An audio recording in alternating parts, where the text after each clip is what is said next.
کیا آپ نے کبھی غور کیا ہے کہ ہماری زندگی کے ہر دور میں ایک جملہ بار بار سنائی دیتا رہا ہے؟ پاکستان مشکل دور سے گزر رہا ہے۔ بچپن میں یہ جملہ بڑوں سے سنا، پھر خبروں میں سنا، پھر خود حالات میں محسوس کیا۔ وقت بدلا، حکومتیں بدلیں، نسلیں بدلی، مگر ایک چیز نہ بدلی، اور وہ تھی نازک دور کی کہانی۔ سوال یہ ہے کہ آخر یہ نازک دور ختم کب ہوگا؟ ہم نے کئی بار امیدیں باندھیں، کبھی لگا اب معیشت سنبھل رہی ہے، کبھی لگا اب حالات بہتر ہونے والے ہیں، لیکن پھر کوئی نیا بحران سامنے آ گیا، اور اسی مسلسل غیر یقینی نے لاکھوں نوجوانوں کے ذہن میں ایک ہی سوال ڈال دیا: کیا مستقبل یہاں ہے یا کہیں اور؟ اسی لیے آج پاکستان کے بے شمار نوجوان بیرون ملک جا رہے ہیں، کوئی تعلیم کے لیے، کوئی روزگار کے لیے، اور کوئی صرف ایک بہتر زندگی کے خواب کے لیے۔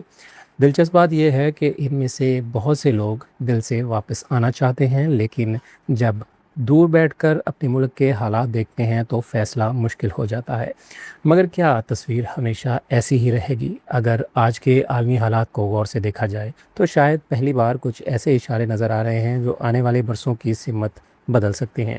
دنیا کی سیاست میں بعض اوقات دو ملکوں کے تعلقات صرف انہی تک محدود نہیں رہتے، ان کا اثر پورے خطے پر پڑتا ہے۔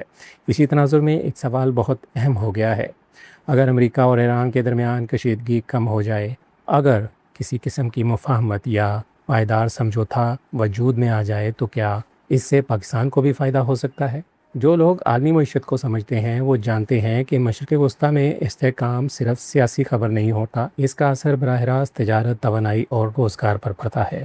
مثال کے طور پر خلیجی سمندری راستے دنیا کی توانائی سپلائی میں بہت اہم کردار رکھتے ہیں۔ اگر وہاں استحکام آئے، تجارتی دباؤ کم ہو اور نقل و حمل بہتر ہو تو تیل اور توانائی کی عالمی منڈی پر بھی مثبت اثر پڑ سکتا ہے۔ اور پاکستان جیسے ملک کے لیے جہاں توانائی لاگت معیشت پر بڑا اثر ڈالتی ہے، ایسے حالات ایک نئی سانس ثابت ہو سکتے ہیں۔ پھر ایک اور پہلو بھی ہے: اگر خطے میں پابندیاں کم ہوں، تجارت بڑھے اور بڑے منصوبے دوبارہ شروع ہوں تو صرف ایک ملک نہیں، پورا خطہ فائدہ اٹھا سکتا ہے۔ سرمایہ کاری بڑھے گی، راستے کھلیں گے، کاروبار تیز ہوں گے اور روزگار کے نئے مواقع پیدا ہو سکتے ہیں۔ لیکن ایک حقیقت ہمیشہ یاد رکھنی چاہیے: صرف معاہدے کافی نہیں ہوتے۔ اصل فرق اس وقت آتا ہے جب وعدے زمین پر نظر آئیں، اعتماد قائم ہو اور ممالک طویل مدت تک استحکام برقرار رکھ سکیں۔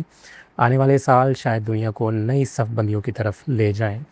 ایشیا، مشرق وسطیٰ، وسطی ایشیا اور یورپ کے درمیان نئے اقتصادی راستے، نئے تعاون اور نئی ترجیحات سامنے آ سکتی ہیں، اور اگر ایسا ہوتا ہے تو پاکستان کے لیے بھی ایک موقع پیدا ہو سکتا ہے۔ لیکن سوال پھر وہی ہے: کیا ہم اس موقع کے لیے تیار ہوں گے؟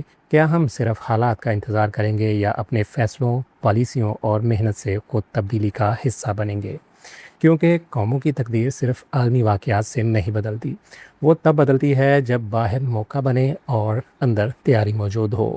شاید اسی لیے امید ختم نہیں ہوتی۔ ممکن ہے آنے والا وقت وہ ہو جب لوگ صرف پاکستان چھوڑنے کے خواب نہ دیکھیں بلکہ واپس آنے کی وجہ بھی تلاش کریں۔ اور شاید اس دن پاکستان ایک نازک دور سے گزر رہا ہے کی جگہ ایک نیا جملہ سنائی دے: پاکستان ایک نئے دور میں داخل ہو رہا ہے۔ ویڈیو کو لائک کیجیے، چینل کو سبسکرائب کیجیے۔ مزید ایسی رپورٹس کے لیے بہت شکریہ۔